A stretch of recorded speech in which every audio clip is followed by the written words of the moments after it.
প্রথম দেখায় মনে হবে যেন রক্তে রঞ্জিত হয়েছে নীল সমুদ্র, তবে সৈকতের কাছে গেলে পরিষ্কার হয় আসল চিত্র। সমুদ্রের ঢেউয়ে ভেসে আসছে ঝাঁকে ঝাঁকে মৃত লাল চিংড়ি। ওমানি অ্যাক্টিভিস্ট নাসিব বিন আমেরের ক্যামেরায় ধরা পড়া এই দৃশ্যটি সম্প্রতি সামাজিক যোগাযোগ মাধ্যমে ব্যাপক চাঞ্চল্যের সৃষ্টি করেছে। মিরবাত প্রদেশের এই সমুদ্র সৈকতে মৃত চিংড়ির পরিমাণ এতই বেশি যে দূর থেকে পুরো উপকূলকে লাল গালিচার মতো মনে হয়।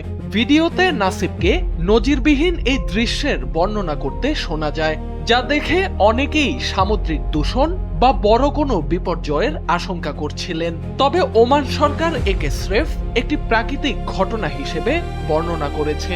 5+ স্টার রেটিং প্রাপ্ত দেশের সর্বোচ্চ বিদ্যুৎ সাশ্রয়ী ওয়ালটন এসি স্মার্ট কমফোর্ট এখন নেক্সট লেভেলে। দেশটির কৃষি, মৎস্য ও জলসম্পদ মন্ত্রণালয় জানিয়েছে এই গণমৃত্যুর পেছনে পরিবেশ দূষণের কোনো সম্পর্ক নেই। প্রাথমিক তদন্ত ও মৎস্য গবেষণা কেন্দ্রের পর্যবেক্ষণ অনুযায়ী পানির তাপমাত্রার আকস্মিক পরিবর্তন, অক্সিজেন স্বল্পতা কিংবা শক্তিশালী সামুদ্রিক স্রোতের প্রভাবে এই ক্ষুদ্র প্রাণীগুলো সৈকতে আছড়ে পড়েছে।